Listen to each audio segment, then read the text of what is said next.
Welcome to this week's edition of the Nation's Capital Sports Show. I'm Kevin Jeter, along with Stephen Mangas, Vincent Charles, Afshin Banab, and Chris Jerry.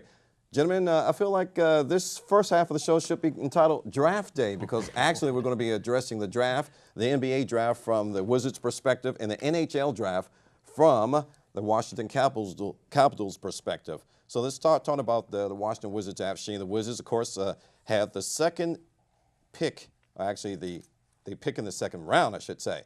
And they also extended the contract of Coach Randy Whitman to a multi-year contract. Right, Randy Whitman got what is believed to be a 3-year, $9 million deal, with the third year being a team option. They have the 46th pick in this year's 2014 draft. So Ernie Grunfeld has a lot of options. There are players that he's got to re-sign. Marcin Gortat, Trevor Ariza. I don't think that they'll be able to sign both of those guys. You're talking about maybe $20 million in salary just for those two guys. I think Ariza would be the odd man out there. Kevin Serafin is another option. Does he want to keep him? And what are they going to do with that 46th pick? But the most important thing, I believe, is that with that second-round pick, they don't have to get somebody who needs to come in and play right away. They just need to fill a big basic need, like kind of a swing man, somebody who could play a shooting guard or small forward, be able to create his own offense. So it'll be interesting to see. Grunfeld has a lot of options. What are they going to do about the AARP team in Al Harrington? Chris? I don't know. I think they'll bring some of the older fellows, more experienced veterans back. I'd like to see, personally, Gortat come back. Ariza had a great year, but I think at his age and probably what he's going to ask, you know, I'm okay if they let him go. But I think they'll be okay with the draft. The thing about the 46th pick in the draft, the issue is that you don't know who that's going to be. That's just kind of almost like, you know, shooting fish in a barrel, because there's nothing really there that's going to necessarily help them. Maybe you'll get lucky. That's about it. All right, let's talk in terms of what the Wizards need, in your humble opinion. Well, in my humble opinion, it's really hard to decipher at this point. As we've stated, it depends so much on who comes back, who doesn't come back. There's only very few players that have guaranteed contracts coming back, but particularly in the draft for the Wizards, I would kind of look either a sustainable backup point guard that could be here for some years behind John Wall, or going with some depth in the front court as well, as far as center and power forward. Like we said, hard to tell who's going to even be there at that 46th pick, but I'll throw out some names as Russ Smith as a point guard out of Louisville, or potentially the power forward out of Florida, Patrick Young. Yes, there we go. That's the big man. The big fella. Yeah. That's it. Definitely a backup point guard and somebody in the middle. Now they're looking at a guy from Greece, if I could say his name right. Thanasis Antetokounmpo. He's from Greece. He's 6'8". He could be somebody that could back up in the middle. Hey, I give you kudos, man, for taking a stab at that name. That's something I would have never done. I would actually say, looked at Afshin and said, hey, Afshin, what's the name of that? Hey, how do you say that? That's right. But yeah, and there's also another guy from Spain, Tavares, that they're looking at. So Grunfeld does have a knack for looking overseas.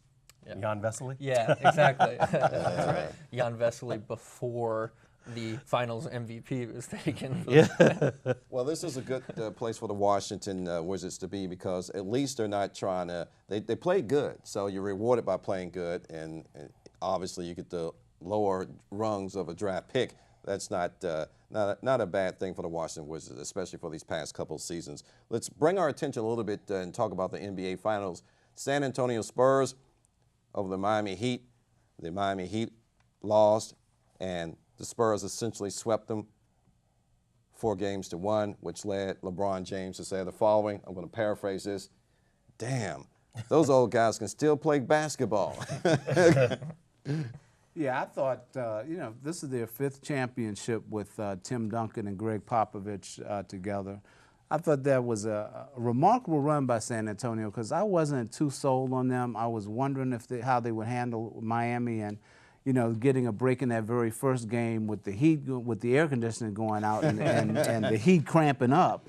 But it was a remarkable performance by the Spurs in those last 3 games, especially to win each of their games, their 4 games, by 15 points or more. That's just an incredible thing over the Heat. And will it be interesting to see as to whether or not Ginobili or Tim Duncan will come back, or even Tony Parker, Afshin? Well, I think Parker will definitely be back. He's one of the best point guards in the league. Duncan, he's got to decide very soon if he wants to come back. And Ginobili, man, he's got that sweet shot. So if you're Popovich, you definitely want him to come back. And they put on a clinic against Miami, a passing clinic, a shooting clinic, how to play defense. But I don't want to diminish what Miami has done, too. 4 consecutive years in the NBA Finals where they won 2 championships. That's not something to hang your heads down on, you know? Well, they potentially have some issues or things to concern themselves with because LeBron James, Bosh, and Dwayne Wade, they want to keep them, but they're going to become free agents, and that's going to kind of be their problem to handle. If Pat Riley can rally in the forces and get those guys to re-sign. Yeah, those are certainly big stories, and I'm glad, though, that we first mentioned what an accomplishment the Spurs had, because a lot of the coverage around immediately went to those stories of the Miami Heat, what's next. Right. I mean, you look at the rundown, and it was story after story of the Heat, and it was, hey, come on, the Spurs just won the championship. But since we've covered the Spurs already, yeah, there's a lot of questions on where LeBron is going to go. Is he going to team up with Carmelo, or is he going to stick around and try and stay there with Wade and Bosh? Yeah, it's funny that you mentioned Carmelo because they talked about Carmelo coming to Miami. So that'll be kind of interesting in that effect. Vincent, we're going to let you have the last word, my man. It certainly will, Kevin, but we all know as LeBron goes, that's how Miami's going to go. One quick take on the Spurs. Great series. They really improved their rebounding from the first game. Defensively, they played a lot better. They cut down their turnovers. How about Kawhi Leonard, 22 years old, MVP, youngest MVP, I think, since Duncan in 1999. Right. And we have a minute left, so I'm going to have to cut you short. You had the last word there. Sorry, my man. We want to remind everyone that you're watching the nation's capital sports show here at AIM via Comcast 69 and Fios 38. Very verbosely. I like that, man. All right, so let's talk a little bit about the Washington Capitals. You're very welcome. And the NHL draft. In regards to, they have the 13th pick overall. And the NFL and the NHL draft takes place a little bit after this broadcast. Well, actually, probably in a week and a half on June the 27th. What's it looking like, Stephen? Well, the NHL draft is a little bit different since we just talked about the NBA draft. Obviously, the NHL, you're drafting younger players. You're looking more for development. It's not going to be anybody that's going to step in right away. Even though that 13th pick sounds kind of high, it's going to be normally around 2 years before you might see anything. Though I'll recap who the Capitals have picked before. Most recently, 4 years ago, was Evgeny Kuznetsov, so took him until this year to get here with the 26th pick. And in 2011, they traded their first-round choice for Troy Brouwer. 2012, they selected Philip Forsberg, who was also later traded. And then in the 16th pick of that draft, they picked Tom Wilson, who we saw get some time this year, and last year, Andrei Burakovsky, who I expect to make some noise in training camp, possibly be with Hershey this year. I think they should get or look towards a defenseman like Agree. the kid Honka with that 13th pick. I'm still mad about the Forsberg deal. They should have never traded Philip Forsberg for Martin Erat. But, you know, maybe a possible backup center for the second or third line, which they always seem to be lacking there. But I would go for a defenseman for sure, a really strong defensive defenseman.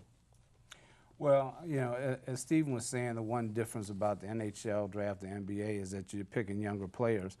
You know what's happened at the Capitals in recent years is, for a few years there, Hershey really had the top team in the AHL, and now they've fallen, which kind of indicates that maybe in minor league really needs to get picked up. So I don't know who they picked. That's almost like best player available, right. like they say in other sports. That's probably what the Capitals need. Vincent. Hershey, they're still with the Capitals. They reestablished that relationship, that contract with Hershey. Yeah, just want to let you know that. I'm wondering about the goalie situation, and I'll direct this to you, Stephen. Sure. Halleck, okay? They let Halleck go. Now, don't you think that should be an emphasis to draft a goalie? I think not necessarily at 13, maybe later on in the draft, because particularly at goalie, you're going to have a longer development there, and they are thin. Hershey's former goalie, David Leggio, who was behind Grubauer, he's going to be gone, so that's the spot that's missing right now. But Braden Holtby, they're going to move forward with him as a starter for sure, and hopefully the new coaching staff can make that work. But I will throw out some names as potential draft to go along with the strong defensemen, as we've mentioned. Hayden Fleury, if he is available, would probably be absolutely the best option. He's a big NHL-sized kid at 6'3", and nearly 205 pounds already, and he had a great World Junior Championship for Canada, as well as his teammate Travis Sanheim, if Hayden Fleury's not available. Yeah, I think back to the point about Braden Holtby, I think he is the goalie of the future for the Washington Capitals. I think he was used incorrectly this past year, Vincent. 2 years ago was the way he wanted to be. He was comfortable with how Dale Hunter actually let him play. And Adam Oates changed that around. And I think that going forward, you'll see him go back to the way he was 2 years ago, where he doesn't have to go out, leave the net as much as he did, and let him play in his comfort zone. I think Braden Holtby is the guy for the Washington Capitals. All right, Chris. Well, I was just going to say to you, Afshin, because I didn't follow it as closely, but you said Adam Oates didn't let him do it. Well, wasn't Ole Kolzig the goaltending coach? That's true too. That's true too. But I tell you what, I think Adam Oates had a lot to do with the changes that were made. Even if Ole Kolzig had made recommendations, I wonder how much control Ole Kolzig really had with Braden Holtby. Now they got rid of Kolzig too, so I don't know. But yeah, that's a good point you bring up, Chris. And Stephen, we're going to let you have the last word, my man. Yeah, I'll stick with the goalie point there, because we've talked about it before and saying that was definitely one of the problems last year. Pretty much led us needing to go grab Halak, but hopefully we do let him play more aggressive. That's the way he wants to be. He really likes to come out, and last year is where they sat him back and sent him in there. But 13th pick should be interesting. Certainly some good value could come from there. I'll finish it off with saying a couple recent Stanley Cup guys have been picked around there. So in 2003, Dustin Brown was picked at number 13. Seabrook was picked 14th in that same year, and Anze Kopitar was picked in as the 11th pick in 2005. So once again, long time before they really develop into that full point, but you can get some good talent there. All right, you're going to have the last word on that, and we want to let everyone know that this is the Nation's Capital Sports Show, where it's most definitely on. Vincent Charles, Stephen Mangas, Chris Jerry, Afshin Banab. Coming up after the jump or break, we're going to be talking baseball, Washington Nationals, and of course the College World Series and a little World Cup. And we want to let you know that you can listen to the Nation's Capital Sports Show on TuneIn.com. This is the Nation's Capital Sports Show, where it's most definitely on. We'll be right back.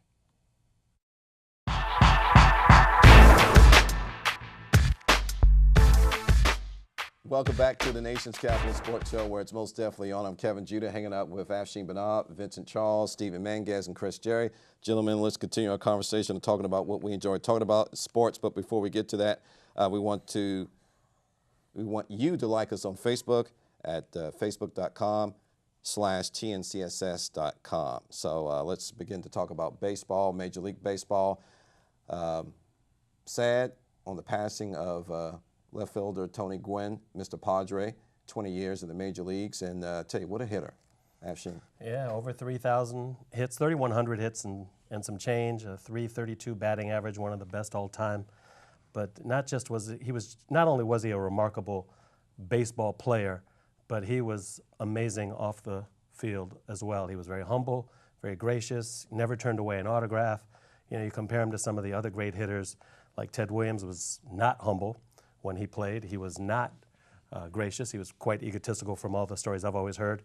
But Tony Gwynn was a gentleman off the field, and to me, in my mind, for the guy that I saw play a lot, I thought he was probably one of the top 3 baseball hitters of all time.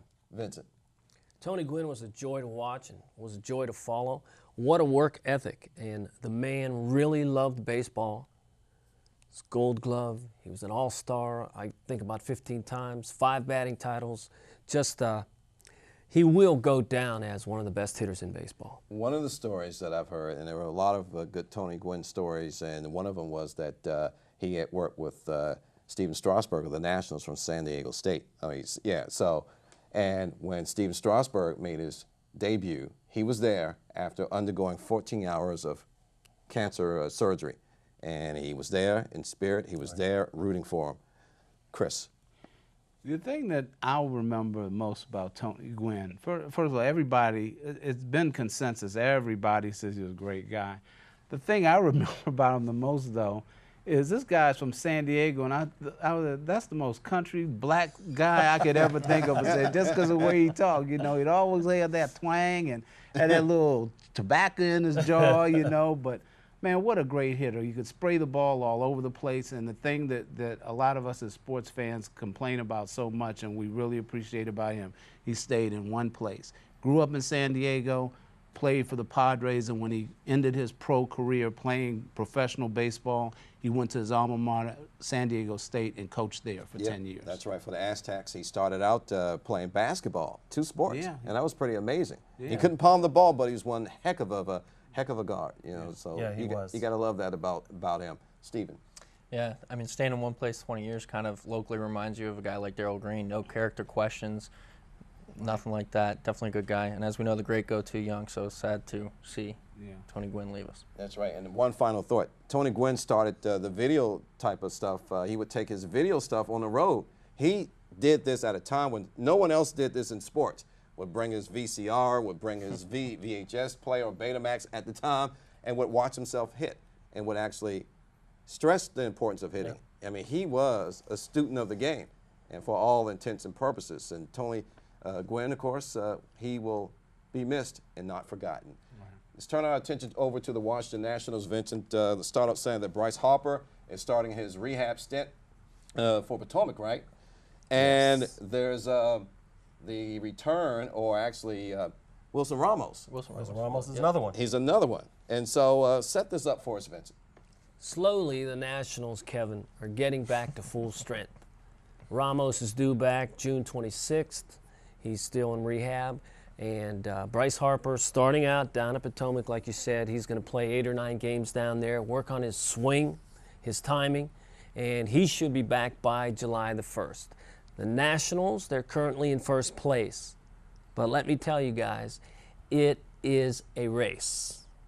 The Marlins are still in it. They're right there on the heels of the Braves and the Nationals. Don't forget, the Mets are still in it, and believe it or not, the Phillies are still in it. So it is a horse race right now. The Nationals, when they have everybody back, they are going to have a formidable lineup, especially offensively. The pitchers are doing well. Fister may be an all-star. Bullpen still doing very well. Soriano, 17 saves. The young guy, Aaron Barrett, has been quite a surprise, but he did have a good spring. And those are good things to bring up. And let's talk about something which you talked about, Chris, in our last broadcast, and that was they have to win the games that they're supposed to. And they have been doing that. And they won against Atlanta, which has been a nemesis for the Nationals as well as the Cardinals. Well, the latest 4-game series, it didn't start out that way because they That's lost right. the first 2, but they bounced back to win the last 2. So, yeah, it's no question. That's what they have to do. They've got some games coming up with the Brewers and the Cubs, and they just need to win the games and beat the teams that they're supposed to beat because, you know, as Vincent mentioned, everything is kind of close right now. You know, one thing about the injury issue is I heard a little factoid that once the 2 guys get back with Bryce getting back and Ramos getting back, if everybody stays healthy, that'll be the first time all year that all of the players coming out of camp are expected to be healthy on the team for the first time this year. Afshin, Ryan Zimmerman is, I've heard rumblings in terms of when Bryce Harper returns, Ryan Zimmerman will go back to third base. It's highly possible, but with the way Anthony Rendon is playing right now, I can't see Rendon being pushed to the bench. I think it's almost impossible that Matt Williams would do such a thing. He's going to have to work his magic and find playing time for all these guys. LaRoche will get a spell here. Zimmerman might go back to first. Rendon obviously could get a spell. He'll be back to his. Zimmerman could be back at third base. He'll play a little bit of the outfield. Span could get a spell, and you might move Harper to center and keep Zimmerman at left field. So he's going to have to work his magic on this stuff, but I can't see him benching Rendon at all. I heard it in the press conference where Coach Matt Williams alluded to that. Let's hope that he will change his mind and work things out as you alluded to. Stephen. Well, as we've said, we haven't had everybody healthy the whole time so far, so I would like to see a rotation, certainly not keep one of them on the bench or look at shipping anybody away. I think it's great that Zimmerman now is going to be able to potentially play 3 different positions. Rendon, I would like to see stay at third for the most part. Chris, you talked about winning the games that we should and everything like that. the surprise was the Giant series where they won 3 out of 4, but then they happened to lose the Cardinal series right after that. So a little back and forth with them, of course, but. So does that mean we're going to beat the Brewers and then get swept by the Cubs? Yeah.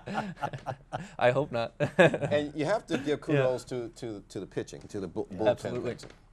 Williams, getting back to Zimmerman. Let's talk a little bit about the pitching first, giving kudos to them. Okay, I did mention that the bullpen, okay, has really done well, especially Soriano. And as far as the pitching, the starting pitchers, Strasburg, Pfister especially, Tanner Roark, Gio Gonzalez is back. So the Nationals, they're pretty well set as far as the pitching right now. And they're doing well. I know you said it earlier, but I just wanted you to expand on it and stuff. Okay. Somewhere along there when you were going about that, I was like, okay, he did say something about the pitching. Let's let Afshin have the last word on this. Well, it's going to be a good run before the All-Star break. Now, Stephen, you mentioned something about not getting rid of anyone. Mm-hmm. They may have to eventually before the All-Star break or before the trade deadline, July 23rd. And you know, I had to kid around with Vincent about this, but I'm not kidding right now. One of those guys may have to go, Espinoza or Desmond, if you want to keep everybody happy. And, you know, there are some teams that are looking for a good shortstop or a good second baseman. Detroit Tigers come to mind right off the bat. They may have to eventually do that. All right. I don't know. I have the last word on that, sir. Let's talk about the College World Series. And being a radio man, I'm going to read directly from my paper, so excuse me. Name something that our Chris Jerry and the Nationals' Ryan Zimmerman have in common. Well, it's their love for all things Virginia Cavalier. Well, and of course, Ryan Zimmerman is his alma mater is UVA, and the Who's, of course, are making great headway in the College World Series. Afshin. Yeah, what a great year they've had, 52-14, and they have made strides in the College World Series. They're now in the championship this year. So the first time that they've ever been, I think only one ACC team has ever won the College World Series. They've been there 7 or 8 times, different teams. But congratulations, my friend. Yeah, that one team, the one team that wins back in the 50s, that was Wake Forest. But, yeah. you know, this is working out really well for Virginia. They'll play Vanderbilt in the best-of-3 series for the championship. And what really has worked in Virginia's favor is they've got one of the best pitching staffs in the country in college baseball, combined with the fact that, as people have found out, the TD Ameritrade Stadium out there in Omaha where they're playing is giving up no home runs. So it is a pitcher's park. So this is absolutely helping them that their pitchers are so good. You talk about some of those pitchers, Nathan Kirby, Brandon Waddell. Those guys have pitched. Their ERA is astounding. I don't think it's a record yet. It depends on what happens in the World Series, but 0.55 ERA right now through all these games. That's absolutely amazing what they've done. And I'm also going to add in Lewicki and Howard coming out of bullpen. Right. Lewicki's doing a great job, too. He's got like his ERA is under 2. And he's pitched phenomenal as well. And they got some good hitters. Pappy is a great hitter, and Cogswell, who he sets the table for Pappy. I mean, they have their own Big Papi, right? Yeah. But they've done a really good job at Virginia, and I'm very happy for them. And they're, you know, kind of a semi-local team, so it's always good to see that. I'm happy for you. That's right. Well, thank you very much, gentlemen, for that good piece. I enjoyed that. If you want to get in contact with the Nation's Capital Sports Show, you can do that simply by emailing us at info@tncss.net. All right, let's talk a little bit about the World Cup, and that's going to be interesting because we're going to find out where the U.S. stands, and of course the World Cup hasn't had its share of problems. Well, has its share of problems. There was a controversial goal in the Honduras and France game, and that involved some scoring technology. And here to start off this conversation and talking about the World Cup is our very own Chris Jerry. Well, just to get the scoring technology, the one thing that's good about it is it's worked so far. You know, before they never had this, now it's worked.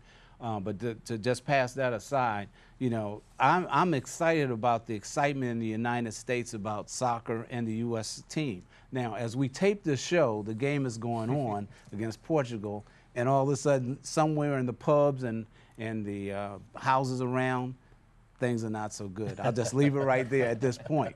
But I think the United States, you know, they have a good chance to advance to the next round. It looks like it may come down to the Germany game to ensure that because, again, as we tape this, the game is currently going on. They needed a win today in order to to advance to the next round, but that doesn't look so good right now. And did the Ghana game when they tied, the Ghana played against, when they tied against Germany, that didn't do anything to help the U.S. case out, did it? Well, it didn't so much help the U.S. case out. What it did is it helped Portugal. It really inspired Portugal, because then Portugal now knows that, hey, if we get 2 wins, we go to the next round. You know, had Germany won that game, then Portugal would have kind of figured, well, we got to beat the U.S. and hope the U.S. doesn't get a draw. Now, you know, they're in a position where everybody came in. So nobody of the 4 countries, nobody clinched, it looks like. It looks like that's the way it's going to go to the last day of group play. Wow, you guys can just jump in. Well, I'll shift gears a little bit and go, how about the shock of the teams in Europe and not advancing? Many of them, I believe England, Italy, Spain, faltering, not doing so well. And then you look at South America, you know, in the continent where the World Cup's being played, and you've got some surprises coming out of there as well. Yeah, England and Spain definitely are. Italy still has a chance. What's interesting is in the Americas, there's always been a South American team that's won. right. There's never been a European team won when it's sailed in the Western Hemisphere. So we'll see this year if that continues, that trend. Ashley. Yeah, I think if you want to really see something, you want to see the fans down in South America go crazy, you look for 2 possibilities. One is Brazil and Argentina, and I'm not sure where the group play falls, or the brackets will fall in line there, or Brazil and the mother country, Portugal. Can you imagine if you saw Brazil against either one of those 2 teams in a World Cup final? That would be pandemonium. But I'm glad, you know, the U.S. has done well. The last couple World Cups, they were ousted by Ghana, but here they are again. And, you know, at some point, Chris, Stephen, Vincent, Kevin, they've got to move on. You've got to find that push maybe 4 years from now, or even 8 years from now, but at some point they've got to really make headway in the world soccer community. Don't you agree? Well, the one thing before we get out of here that I do want to say, hopefully the U.S. can advance, but I think the big victor out of all of this so far is the region which we represent, and that's CONCACAF, because you've got Costa Rica that's going to advance. It looks like Mexico's got a good chance to go. It looks like the United States, they still have a good chance to go. So that's 3 of the 4 countries advancing. Meanwhile, the African nations are really disappointing, and we've had, again, as we mentioned at the top, England and Spain, 2 of the big names in world soccer, already out of it. Wow. Let's get Vincent. You probably have 10 seconds, Vincent, real quick. I was really surprised to see Spain out of it so quickly. There are a lot of teams in it still before this thing shakes out. The U.S. definitely has a chance against Portugal. If they should advance with a win, Germany's going to certainly be tough. Well, thank you very much. I like that, man. You timed it just right. Wow, I like that when things go very smooth. All right. Speaking of smooth, we have a whole host of people that help us out here. But actually, before we get to that, you can check out the Nation's Capital Sports Show on our webpage at tncss.net. Man, it's 30 minutes just like that. Just like that. It's been an enjoyable one, Afshin, and it all starts and begins with our executive producer and hero, Devin Gallagher. Yes, he is our hero. Devin Gallagher and Kevin Sampson, and our director, of course, Charles Smith, technical director, Dario Beguena, graphics, Kimberly Phillip, camera, Misty Sweet, Craig Syfax, Bill Weisner, audio, Patrick McCleary, floor manager, Curtis Balmer, and I have it written down because I just don't want to forget anybody, and I hope I didn't, but a big, big thank you to all of you ladies and gentlemen out there who help us in the Nation's Capital Sports Show. And you forgot to mention, when can folks check out the Nation's Capital Sports Show? You can check it out Sundays at 3 p.m., Mondays at 9:30 a.m., and Fridays at 9:30 p.m. And you can check us out on our YouTube page, too. So make sure you check us out on YouTube at thenationscapitalsportshow.com. For the entire cast and for my good friends and colleagues in Vincent Charles, Stephen Mangas, Afshin Banab, and Chris Jerry, I'm Kevin Jeter. We thank you for watching the Nation's Capital Sports Show. We thank you for listening to the Nation's Capital Sports Show. Go out and have yourself a great sporting day and a great sporting week. And this is the Nation's Capital Sports Show, where it's most definitely on. Take care.